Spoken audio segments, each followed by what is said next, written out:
जोहार। झारखंड विधानसभा टीवी पर आप सबके फिर से स्वागत। सबसे पहले सदन समाचार के मुख्य बिंदु।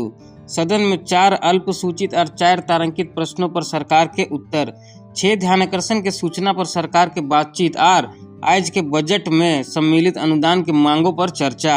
आज कृषि पशुपालन और सहकारिता विभाग के अनुदान मांग पर चर्चा। झारखंड विधानसभा के बजट सत्र के आज 7वां कार्य दिवस पूरा भेलै। पहला पहर में प्रश्नकाल, शून्यकाल और ध्यानाकर्षण जैसन लोक महत्व के विषयों के लियल गेले और दोसर पहर में वित्तीय कार्य भेलै। सभा के कार्यवाही 11 बजे से शुरू भेलै। प्रश्नकाल के अंतर्गत आज प्रश्न वर्ग 4 में चुनल विभागों के गोट 63 प्रश्न सूचीबद्ध हलै। इकर में से 8 गो प्रश्न पर सदन में विस्तार से चर्चा भेलै।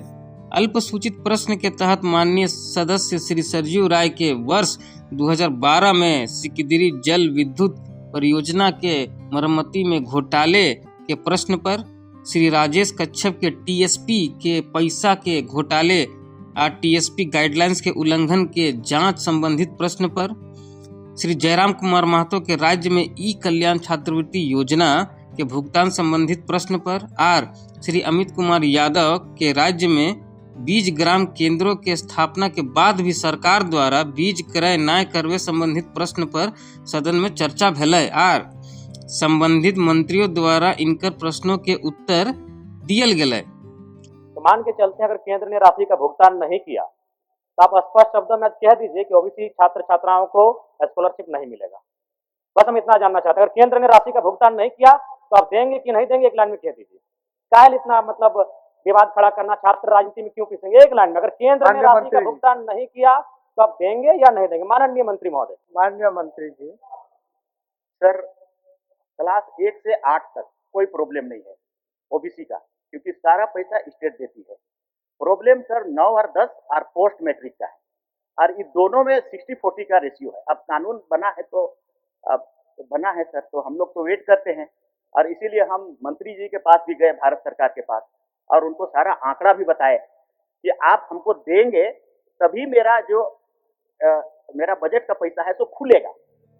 आज तारांकित प्रश्नों के तहत श्री रामचंद्र सिंह, श्री सुदीप गुड़िया, श्री जनार्दन पासवान और श्री आलोक कुमार सोरेन के प्रश्नों पर सदन में चर्चा करल गेलै और संबंधित प्रभारी मंत्रियों द्वारा इनकर उत्तर दियल गेलै। 21,818 कृषकों को 10 करोड़ 44 लाख रुपया दिया गया है, जिसमें खूंटी जिला के कुल 306 कृषकों को दिया गया है।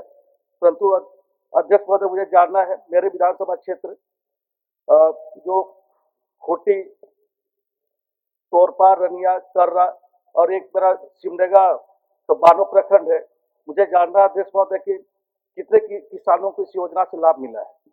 तो 24 जिला में कृषि मंडी उपस्थित है और खूंटी जिला में भी है अध्यक्ष महोदय। इसी वजह से सरकार की कोई आगे में ऐसी योजना नहीं है कि और भी अन्य कृषि मंडी बनाए जाए।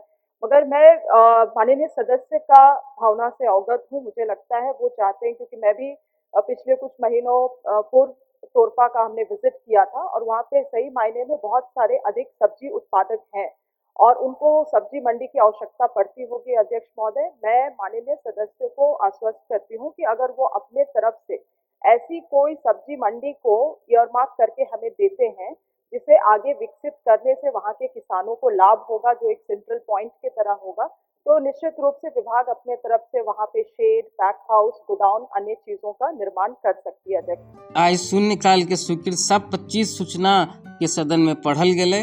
इस समस्या के निराकरण हेतु सामुदायिक स्वास्थ्य केंद्र मनोहरपुर में स्वगृह निर्माण हेतु सदन से मांग करता हूँ। बलिया प्रखंड में एक भी स्टेडियम नहीं होने से वहाँ के बच्चों को खेल कूद में काफी कठिनाइयों का सामना करना पड़ता है। अतः बलिया प्रखंड के कस्तूरबा विद्यालय मैदान में स्टेडियम निर्माण की मांग सदन के माध्यम से सरकार से करता हूँ। मिल फैक्ट्री में हजारों की संख्या में कार्यरत मजदूर एएसआई मदों से चिकित्सा से वंचित है। सन 1997 में माननीय सर्वोच्च न्यायालय द्वारा पारित ऐतिहासिक जजमेंट समता जजमेंट के नाम से प्रसिद्ध है, जिसके तहत देश के अनुसूचित क्षेत्रों के राज्यों को खनिज एवं वन संसाधनों पर आदिवासी मूलवासियों को संपूर्ण अधिकार दिए जाने हेतु निर्देश दिया गया था, जिस पर अब तक राज्य सरकार द्वारा अमल नहीं किया गया है तथा समता जजमेंट को लागू करने की मांग मैं असम से करता हूँ। बात ध्यानाकर्षण के सूचना के बात करबे तो पहले कई दिनों से स्थगित सूचना के मिलाकर आज गोट 16 गो सूचना सूचीबद्ध हलै। इकर में से श्री संजय कुमार सिंह यादव, श्री उदय शंकर सिंह, श्रीमती नीरा यादव, श्री नमन विकसल कोनगाड़ी और श्री चंद्रदेव महतो के ध्यानाकर्षण के सूचना पर सरकार के बातचीत लियल गेलै। धन्यवाद। ध्यानाकर्षण की सूचनाएं। अध्यक्ष महोदय, उत्तर मिला है और मंत्री जी पर और सरकार पर पूरा भरोसा है कि वहाँ के लोगों के कोई दिक्कत नहीं होगी जो हमने ध्यानाकर्षण दिया है। इसी के साथ साथ सरकार को और माननीय मंत्री जी को धन्यवाद देते हुए जमीनों का अवैध हस्तांतरण हो रहा है, जिसके कारण आदिवासी समुदायों का अनुपात घट रहा है, जिससे राजनीतिक और सामाजिक संकट खड़ा हो रहा है।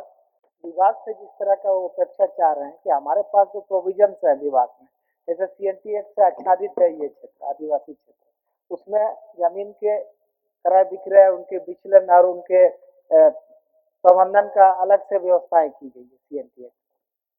तो विभाग CNT एक्ट के दायरे में ही कोई काम करती है और उन नियम और उन धाराओं के तहत ही काम करती है। अलग से राजस्व विभाग के पास में ऐसे कोई व्यवस्था नहीं है कि उन सारी चीजों को देख करके उस पर कोई नए रूप से कानून बना के उसको रोक सकता है। वर्ष 2026-27 के वार्षिक आय व्यय के सम्मिलित अनुदान के मांगों पर आज से चर्चा शुरू भेलै। आज कृषि पशुपालन और सहकारिता विभाग के अनुदान मांगों पर सदन में चर्चा भेलै और सरकार के उत्तर और मतदान भेलै।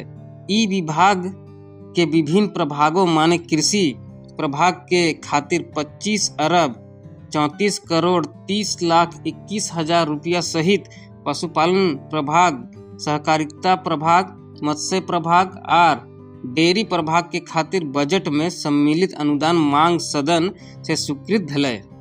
अनुदान के मांगों पर चर्चा के शुरुआत माननीय सदस्य श्री नवीन जायसवाल के कटौती प्रस्ताव के साथ शुरू भेलै।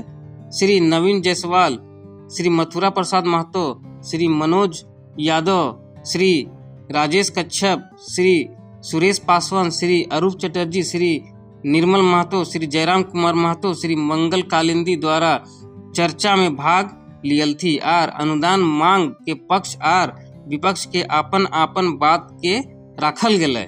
माननीय सदस्य नवीन जायसवाल अपना कटौती प्रस्ताव प्रस्तुत करें। मैं मांग करता हूं कि उक्त शीर्षक की मांग 10 रुपये से घटाई जाए। कृषि एवं संबंध प्रक्षेत्र में 4,884 करोड़ 20 लाख रुपए का बजट का प्रस्ताव लिया गया है। मैं कटौती के पक्ष में खड़ा हूं। माननीय सदस्य नवीन जायसवाल जी कि 25-26 में योजना मत में कृषि पशुपालन, मत्स्य पालन, डेयरी एवं सहकारिता विभाग में 4,000 करोड़ का बजटीय प्रावधान था, जिसमें से 31 जनवरी 2025 तक मात्र 1443 करोड़ ही खर्च हुए। अध्यक्ष महोदय, आज जो स्थिति है, नगड़ी प्रखंड में 8,000 क्विंटल का लक्ष्य के एवज में 15 फरवरी 2026 तक 1,700 क्विंटल धान उठा हुआ। अध्यक्ष महोदय, 20% भी नहीं पहुंचे हम लोग, ये जबकि बगल में है, यही विधानसभा इसी प्रखंड में है, नगरी प्रखंड में। अध्यक्ष महोदय, आज जो स्थिति हम लोग देख रहे हैं, आखिर किसानों के साथ भेदभाव इस तरह से करना, मुझे लगता है कि किसानों का आह लगेगा। झारखंड के लिए हम सभी गौरवान्वित हैं कि हमारे झारखंड में फूल का भी खेती हो रहा है। पहले हमारा फूल का खेती कलकत्ता से यहाँ लाया जाता था मोदी, लेकिन आज झारखंड में फूल का खेती भी हो रहा है। जैसा कि कल माननीय वित्त मंत्री बता भी रहे थे कि मछली पालन में भी आज हमारा झारखंड प्रदेश जो है आत्मनिर्भर हुआ। सही माने में यहाँ जो बड़े बड़े डैम है, चाहे वो पंचायत का हो, चाहे माथन डैम हो, चाहे ऐसे कई डैम ऐसा है, कई ऐसा सैरात तालाब है जहाँ मछली का उत्पादन 12 महीना रहता है। और बड़ाम प्रखंड में मैं चाहता हूं कि आपके माध्यम से माननीय मंत्री, कृषि मंत्री महोदय से आग्रह करता हूं कि हमारे यहाँ एक कोल्ड स्टोरेज का व्यवस्था किया जाए ताकि किसानों की आमदनी दोगुनी होगी अध्यक्ष महोदय। चर्चा के उत्तर सरकार के विभागीय प्रभारी मंत्री श्रीमती शिल्पी नेहा तिर्की द्वारा दियल गेल। इस वर्ष अध्यक्ष महोदय राज्य का फोकस मुख्य रूप से 3 अहम योजनाओं में रह रहा है। 3 अहम नई योजनाएं, महिला किसान खुशहाली योजना, जिसका उद्देश्य महिला किसानों का आय सुरक्षा, उत्पादक क्षमता और आर्थिक सशक्तिकरण को बढ़ावा देना अध्यक्ष महोदय। दलहन मिशन तथा मखाना विकास योजना, जो केंद्र सरकार की योजना रहेगी, राज्य में उसका राज्य सरकार अपना सहयोग करते हुए उसमें भी फसल विविधीकरण और उच्च मूल्य फसलों का उत्पादन के लिए एक नई दिशा में काम करेगी। मैं आश्वस्त करना चाहती हूँ अध्यक्ष महोदय कि हमारी सरकार में किसान एक बहुत ही महत्वपूर्ण भूमिका रखते हैं और उनके प्रति हम लोग पूरे समर्पित रूप से काम भी कर रहे हैं अध्यक्ष महोदय। क्या माननीय सदस्य श्री नवीन जायसवाल जी अपना कटौती प्रस्ताव वापस लेना चाहते हैं? जो इस प्रस्ताव के पक्ष में है वह हाँ कहें, जो इस प्रस्ताव के विपक्ष में है वह ना कहें। मैं समझता हूं कि प्रस्ताव के विपक्ष में बहुमत है, विपक्ष में बहुमत है, यह प्रस्ताव अस्वीकृत हुआ। इकर बाद सदन के कार्यवाही दिनांक 27 फरवरी 2026 के 11 बजे तक के लिए स्थगित कर दियल गेल। माननीय सदस्यगण, सभा की कार्रवाई शुक्रवार दिनांक 27 फरवरी 2026 11 बजे पूर्वाह्न तक के लिए स्थगित की जाती है।